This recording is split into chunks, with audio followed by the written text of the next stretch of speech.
Well, organizing in Maya. So organize your project. We'll look at that for in this part. Look a little bit at the outliner we've just seen before, how you can see stuff in your scene and how to group them or parent them. And we look at the layers and references and local searching the objects within the outliner. And of course, you need good naming. Most people, also me, make the mistake to just add and being busy and forgetting to put in the good names. So if you have a major project and work with other people together also, you can't find your stuff anymore. It will be like cube or poly, 100 and so forth. You don't know which is which. So it's very good to give a good name to it. And there's a special part about deleting history. We'll get into that in a second. So let's switch to Maya again. I just went into a new scene. Let's just add a cube. And we'll see here in the outliner, if you've got how to get there with Windows and an outliner, you get the outliner.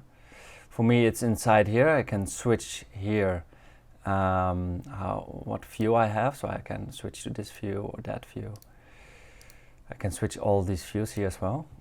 I could, and then for getting a second window on the left here, I could go to panels. And within panels, I can say outliner, and then I can get an outliner here. But for now, I see then also on both sides the outliner, so I don't want that. So in here, I want a perspective view. So I can change these views here in the panels. If I want to add a camera, for example, as well, we did not explain this, but it's very handy to add a camera. So let me just say how to do that here. So here we have select a camera. And you can also create a camera from this view. So if you want a different view, it can be like this. I want a camera for like this, so create a camera from this view. It's also Control Shift C. So let's hit that, Control Shift C. So now you can see it created another perspective. Let's call this Cam 1. And we'll dive into cameras a little bit further, but I would like to see that you can change from this cam we're in now to perspective. And then move perspective view and then see that there's a camera here looking at the scene. And also with the panels, so you can change these panels accordingly. So we can add all kinds of stuff here. We're now adding the outliner on this side. You could also have it on a pop-up menu, but I like this. I like it at this moment. So I see there's a cube here, and you can search this as well. So you can say, okay, I only want to see the cam, for example. Now I see the camera, so you can have this search box, and also you can say, okay, I don't want to show lights, for example. There are now these default lights in it, and I can say, okay, I only want to see lights, or I don't want to see lights. So I can see lights. Oh yeah. Okay, the default lights are not shown, so let's go to rendering, add a light, and now there's directional light, and that's shown here. So, yeah, so the default lights are not shown because it's actually not real light. It's just mimicked for to see anything in the renderer at the moment. So to clear that, I can see everything again, or I want to show maybe just polygon objects, which is only this cube. There's nothing else as a polygon. So let's clear that again. So here you could also say like, oh, I have multiple cubes. Let's just duplicate this cube. Maybe let's even duplicate with offset. So I shift duplicate and move it a bit, and then shift duplicate again. So it will duplicate with offset. So, and you can find that into edit, and then you can see here duplicate with transform. I said with offset, but it's actually called with transform. And it will remember your last transform, what you did.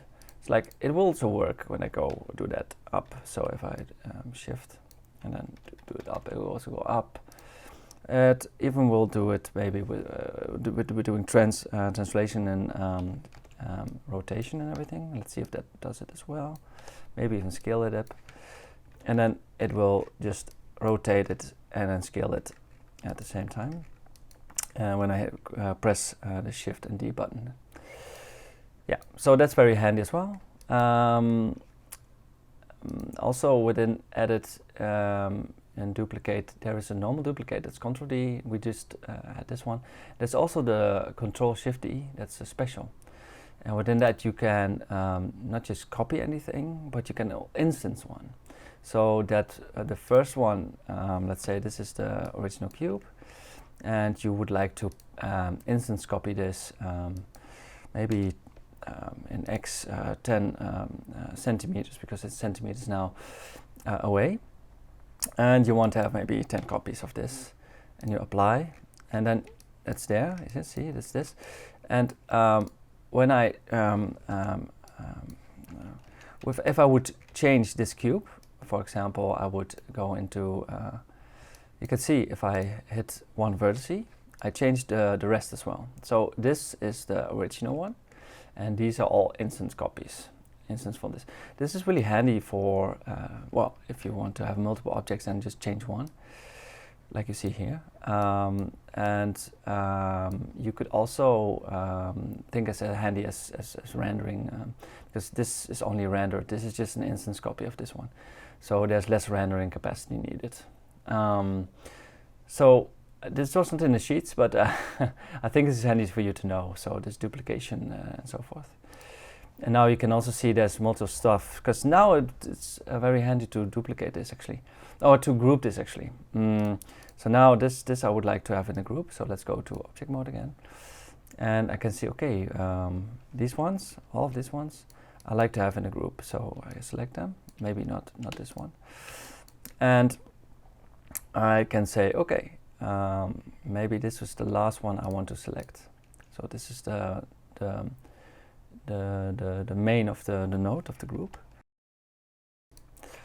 And so now I have this group, I have this group node, and the group node is also in the midst of the grid again. So maybe I would like to center the pivot. So let's go to modify, set pivot. And here you go, we're in the center of it, and I can still access the individual blocks and move them, and then go back to the group, and then move that as a whole.